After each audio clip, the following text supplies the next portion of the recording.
I've got a little activity I want to do as we get into our next discussion here. Okay. Imagine, if you will, Daria and Ron are co-chairs of the board of elders. We're not going to worry about theology and women and all that stuff. Okay, and so we've got church activities planned at your church, and you have to tell me how comfortable you two are with this. Okay. First activity, senior bingo night, $2 per card. So the seniors can come in. You're going to play bingo. Someone's going to call it, right? Everybody buys a card for $2, and then creates the pot for the winnings. And there's some other prizes too, like cute little stuffed animals for your grandkids and all that stuff. Sounds fine to me. Sounds like there's a lot of work behind the scenes. You're not doing any of the work. You just have to say yes or no. Are you comfortable with this activity in your church? So the money goes into a pot, and then Yeah, it's just for fun. half of it goes to the church probably, and half of it, the winning prizes. Is that what you require in order to approve of this? Or can somebody just win the whole pot? It's fun. It's for seniors. And there's like a Walgreens gift card up there. My grandma loved Walgreens. Maybe a Bob Evans gift card. Just for fun. For the senior group. I guess it's okay. You guess. Well, you don't like old people? I am one. Sarah and I have talked about how fun it would be to do a bingo night somewhere. I don't know why we don't do it. I don't know why they think it's just for old people. Bingo's fun. It is fun. Okay, so we're okay with that one. All right, so check on that one. Second one, and this happened at my church years ago in Minnesota. You got your annual church picnic. Community is invited. Mm-hmm. There's a raffle for a brand new TV. And so it's like $5 a ticket. Yeah, fine. You're okay with this? Raffles are a common way to raise money. Probably, Well, again, a 50-50 raffle where half the money goes to the church. Well, in this case, someone, and the way my church did it, a wealthy member purchased it. And so all of the raffle money went to the church. Okay. But isn't that, I mean, you're gambling a little bit. It's like a lottery. I mean, sort of, but I don't think people really split hairs like that. Like raffle tickets, like $3-4 goes to a good cause. Okay, how about this one? Let's actually do the 50-50 raffle. Okay. I didn't know about this till I moved to Ohio. They're fairly common. I don't know why it didn't happen in Minnesota anywhere where I was, but it never did. And if you're not familiar, it's, you buy a ticket, and if you win, half the proceeds go to the organization hosting it, and the other half goes to you. Right. 50-50 raffle. So what if a church at the annual church picnic did a 50-50 raffle where, $20 get you a ticket? You're not required to give it if you win to the church, although that happens all the time. People just donate the whole thing there. But you comfortable with that, guys? I'm more indifferent about that one. What's your problem? Well, you don't like money for the church? I don't know. I'm not against it. I don't know. Yeah, I'm okay with it. You like that one too? Wow, look at you guys just gambling away at church. Next one. How about the young adults come to you as co-chairs of the elder board? The young adults would like to do a Texas Hold'em tournament in like the fellowship hall on a weeknight, but it's a $1 max bet. I mean, they're not gonna go break the bank here. They're just having fun. It's like penny slots, but it's not slots because you can't rent slot machines. So young adults are going to do a Texas Hold'em tournament, poker, $1 max bet. Now we're getting into some hairy territory because that could actually be considered gambling, which is illegal in many circumstances in the state of Ohio. It's just for fun, Daria. Yeah, but there's still the law. Yeah, Okay, good point. well, so it's 50-50 raffle. You like that? I think Gambling? that's a different type of category. I'm not a legal expert, but I think that's a different category. Oh, I'm sorry. Just because old people are playing bingo, it's not gambling? That is gambling. It's a game of chance to win a big pile of money. Yeah, but I think Texas Hold'em's a bit more of an explicit, like, this is probably a different area. I know people feel that way, right? Yeah. But I'm just objectively trying to say... I don't know. I want to state, too, I don't even have a problem with card games. Like, I know some Christians are like, oh, we can't even play card games. Look at cards. Don't look at them. No card tricks. No, I think that could potentially get you in trouble with the police if they caught wind of that. But most people aren't going to do anything about a raffle, but that's a different type of scenario. Let's just say that you got a special dispensation from your community, Armandoville, They're like, oh, no, we're fine with this. Police department's fine. Go ahead. Texas Hold'em, $1 max bet for the young adults. If they want to do that off church property, that's fine. So it's not sinful if it's off church property, but on church property, you don't like I it. just don't like the optics of that. The old people get to go to church and gamble, but not the young people. Is that how that works? I just think the optics are different. Because they're young? If the I young ones want to play bingo, Then they're it's welcome okay. to it. Yeah. Yeah, But the cards makes it feel different. No, for me, it's not the cards. It's just this looks more like a Vegas style game as opposed to bingo. So even though I think both of them, I'd be okay with that. I think from an outsider, that just looks different. And I just, I'm not worried about the morality of it. I like intellectual consistency. Mm-hmm. And I just look at bingo versus a card game, and I go, the only difference is the game. Right. Technically. But we as Christians are like, oh, well, there's playing cards? Well, that's different than a card with a grid on it. Mm-hmm. But is it, though? I just think it feels better. There's more skill involved in Texas Hold'em or really any form of poker. Yeah, it's skill, which is less a game of chance, Mm-hmm. as opposed to bingo, which is a total game of chance. Yeah. See, maybe I misinterpreted. I thought the bingo was more like that. We're just like offsetting the cost of like actually setting up the game, as opposed to No, like you'd like a pot. you'd win. I mean, it's just for church. It's like $2 to get a card, but they're not going to keep the money. There's no operating cost. It's the seniors. You win at bingo. You win prizes at bingo. My grandma used to go do this. I remember she'd go to like senior night at Mount Olivet Church, and they'd play bingo, and she'd win prizes. Here's a stuffed animal, Brian. I won it at bingo night. Aw. Oh, you're gambling for me, huh, Grandma?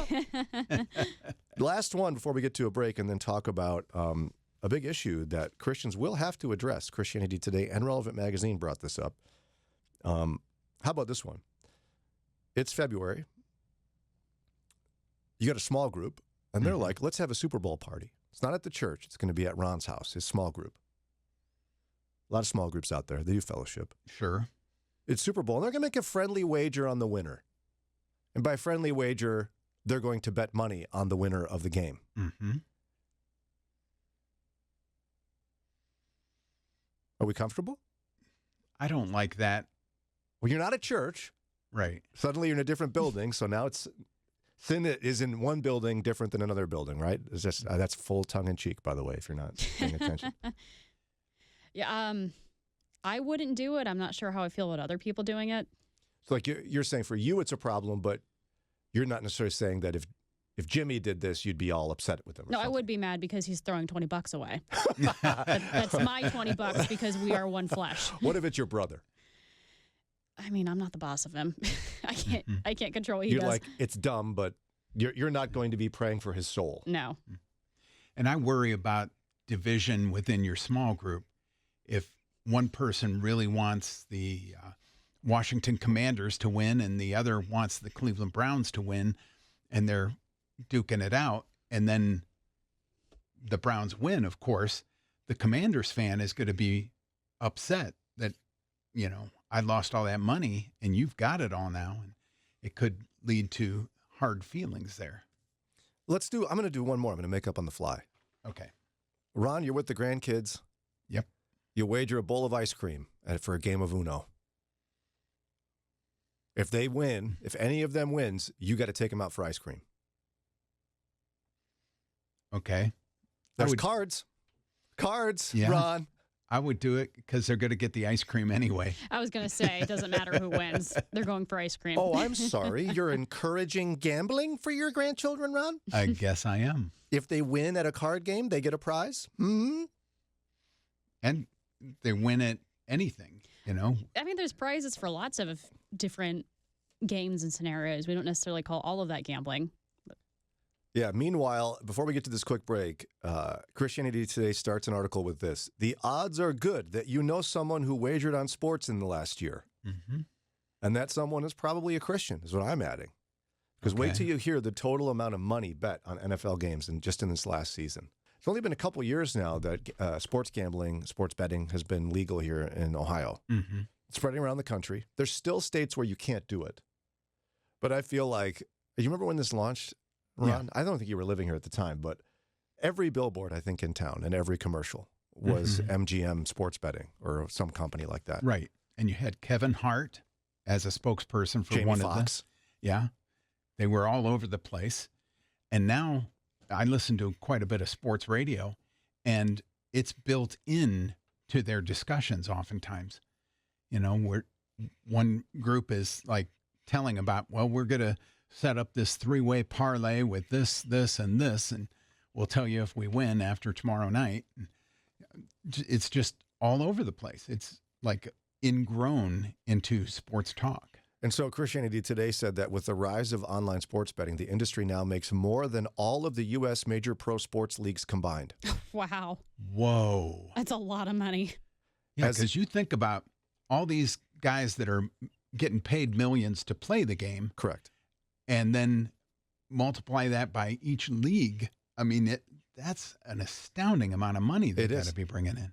Again, the industry, the sports betting industry, makes more than all the U.S. major pro sports leagues combined. Americans are expected to bet, brace yourself, $35 billion on NFL games alone Gee this season. whiz. $35 billion just on the NFL. Mm-hmm. Wow. And again, that's not like revenue for the companies. That's Americans betting that much money. Yeah.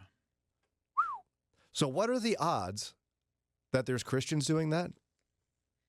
Oh, I bet there's a lot of them. I mean, I'm- it's 100% guaranteed. I know Christians that bet on sporting events. 100% guarantee. How could they not with that kind of dollar amount?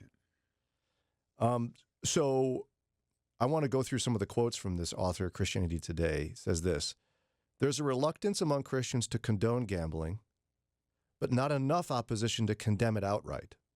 I think many Christians aren't quite sure what to make of the morality of gambling. Mm-hmm. You agree with that? Yes, because I fall in that camp. Hmm. And one of the reasons for my exercise earlier going through those is like a lot of times people just go, well, I mean, there are folks out there that are like, burn the playing cards, burn them all. And yet they love a good raffle at church. And you just kind of go, do you see the inconsistency in your life? I don't think you do. But in this case, it's like, you know, if somebody said, oh, we're just going to bet $1 on the Super Bowl. You go, well, do you have a problem with that, Daria? It's the $1. Not I even mean- on the sports betting app, just with your friends. I don't know. I never really thought about it because I don't do sports, and this is not something I would ever do.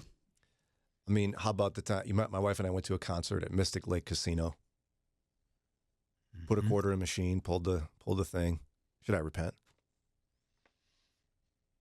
I don't think you need to, but that's between you and God. Someone's about to write a letter to Mark Jobe right now, president of Moody Bible Institute, because I said that. But calm down. I'm fine. I haven't been to a casino, and I don't even know how long.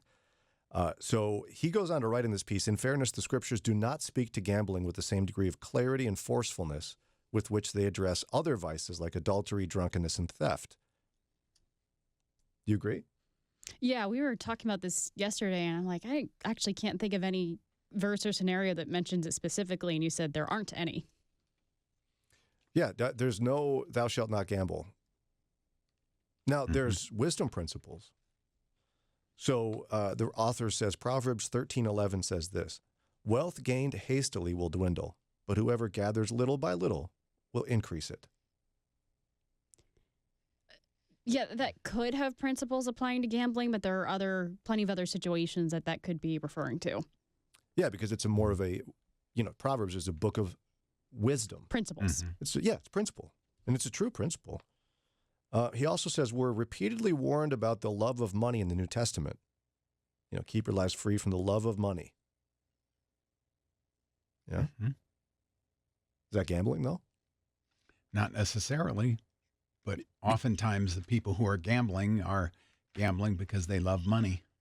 And sometimes it's a legit addiction apart Yes. from gambling itself. But, I mean, you could love money and not gamble. Oh, yeah. You could also gamble and not love money. Some people just enjoy the thrill of it. Mm-hmm. So that's not necessarily about gambling. Okay. Ecclesiastes 5:10 indicates that money will not satisfy. That's true.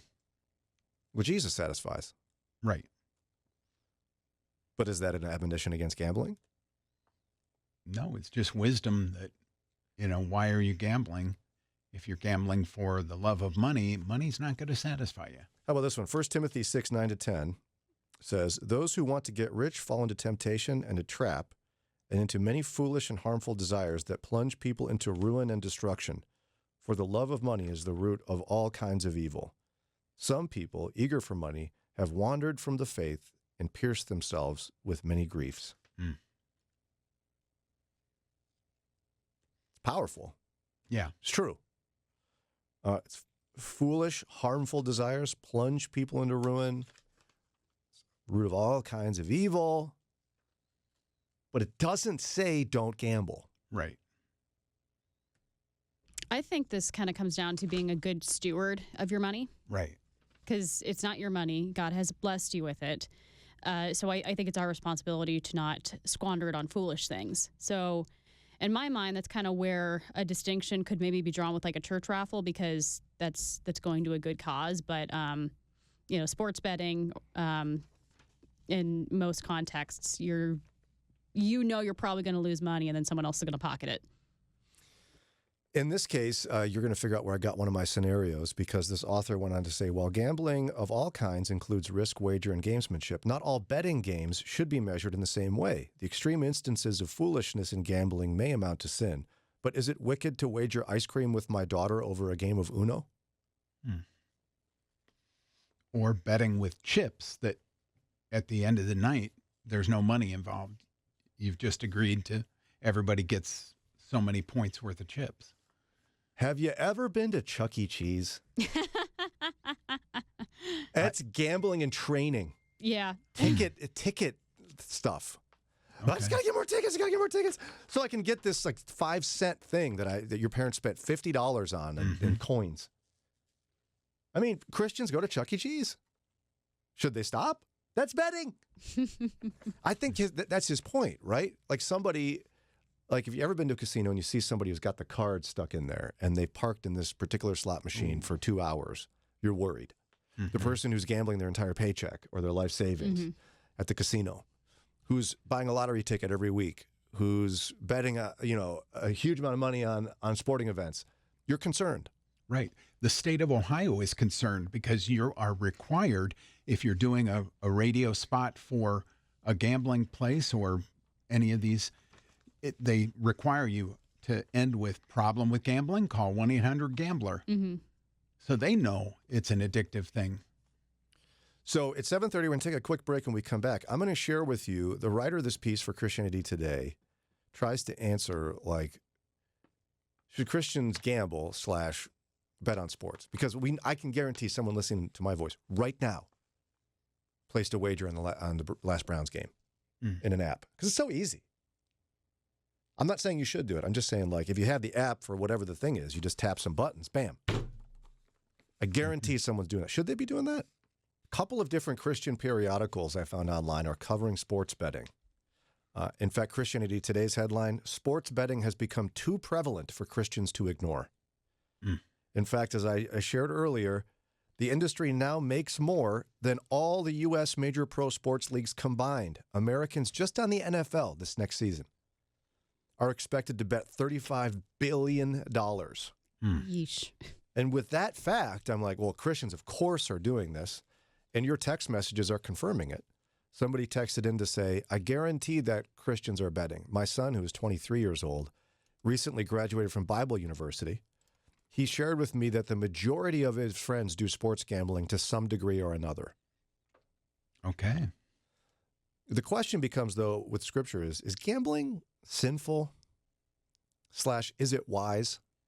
Now, there's no specific admonition against gambling in Scripture. There is for adultery and lying and stealing and things like that. There's a lot of wisdom, like in the Proverbs and Hebrews, Ecclesiastes, 1 Timothy, about not loving money, about not getting money hastily gained, Right. about wisdom against things like this, but there's no specific admonition. And I think it's difficult to define it. Some people love a good bingo night. Mhm. but they hate poker. And I just look at them and go, is it all that different? So again, the question being, is this sinful? Is this a good idea or not? Somebody else wrote to us and said, I bet $15 on the Indianapolis 500 last year just for fun. Used one of those new sports apps. By the way, Daria mentioned, and she's right, it's so easy on those apps now. Doesn't even feel real. Yeah, credit card debt is up, gambling is up, and it's all because our money is digital. So it feels theoretical, even though our bank accounts are actively being drained. You're not going to the bookie, is what they called them, right? Right. You're just on your little app. But I'm sorry to interrupt. No, but you're fine. You're fine. All the way back in, I want to say junior high, there were kids who were basically operating as bookies. Really? Yeah. And Really? during the NFL season, you could make $1 bet on, certain games, and then they would figure out who would be the winner or loser and how much they get. Yeah. But you used to have to bring cash. Yeah. And so now it's much easier to fall into an addiction. Oh, yeah. Which is why it's also became a $35 billion industry just betting on NFL. Because it's so easy to do it now. Mhm. And all those companies lure you in with, hey, if you place a bet, we'll give you $200 for free. Right. / you're going to lose all your money. And a lot of kids' games either are or mimic gambling. Yes. So by the time we're adults and have actual money, we're desensitized to it. Yeah, and again, if you've taken your kids or grandkids to Chuck E. Cheese, you clearly don't have a strong line against gambling. I'm talking more about like digital games. Well, that Like, too. There are kids like Apps. slot games. Yeah. Yeah. Oh, sure. So, to finish the text, somebody bet $15 on the Indianapolis 500 last year just for fun. Used one of those new sports apps. Lost $15, which is all of the money that they bet. Don't recommend it. Do I think it was a sin? No. Could it very easily become a sin? Yes, absolutely. What do you think of that? Sounds right. Yeah, it's very hard to call something explicitly a sin when there's no direct scripture reference. But you talked earlier about it being wise, and I don't think it's ever wise unless we talked about some where it goes to a good cause. That's maybe more of a gray area we can talk about. But if you're putting down money knowing you will probably lose it and get nothing in return, that's not wise. But couldn't I say that about bingo night, Daria? You definitely could. Mm-hmm. This is where it's challenging. I will say a good friend texted me, and they're right. One of the biggest objections that hasn't been brought up yet Okay. is the idea that gambling of any sort is exploitation of the poor. Mm-hmm. Because disproportionately, the poor who desperately need money Mhm. and quickly are taken advantage of by gambling. Yes. And they lose lots of money through it in hopes of solving their real financial problems.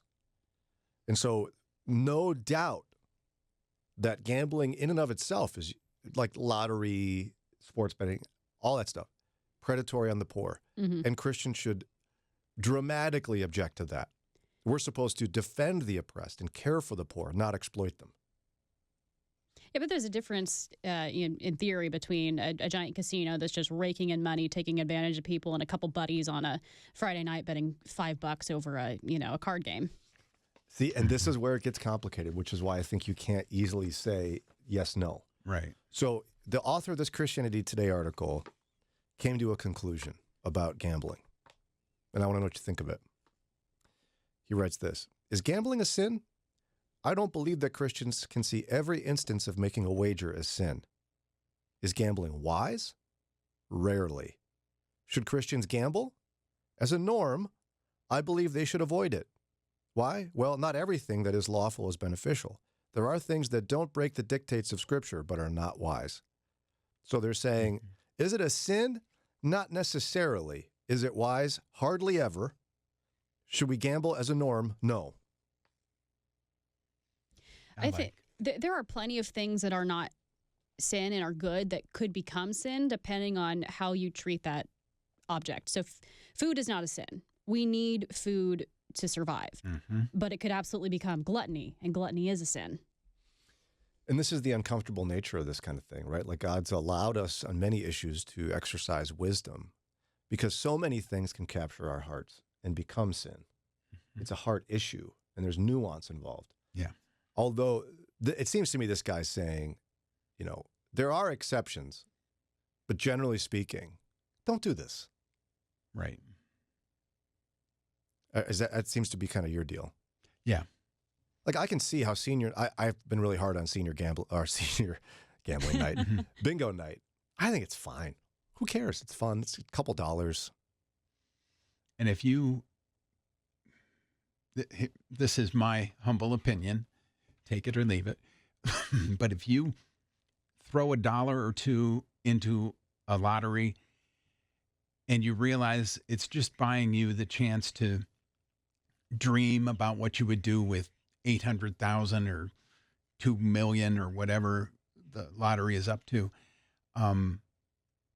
If you know that, you're probably going to lose, but you're okay with that, it's okay. And you do it like once a year. Yeah, if you've got the extra $2 and it buys you the ability to dream, maybe you and your wife sit around and say, okay, what would we do? Well, we would pay off the house. We would pay off the kids' house. We would pay off the school debts. Donation. 440-546-2255 and text share. Yeah, so, I've done that and I don't feel bad about losing that money because I've got a really good plan for if God should ever allow me to win. Well, it's a good point because to Daria's earlier point, you just talk about $2. Mm-hmm. Oh, yeah, because it's objectively better to buy yourself a Snickers bar and throw that down your throat. Yeah. That's good for you. Oh, yeah. Much better. Complicated. Yeah. But anyway, maybe Friday we'll pick this back up. There's been a lot of great comments that came in. Sorry we can't get to everybody, but very thoughtful people out there, and we'll maybe, again, cover this Friday. We strive to bring Jesus into everyday conversations and transform our thinking to be more Christ-like. Make sure you subscribe and ring the notification bell so you never miss one of our videos.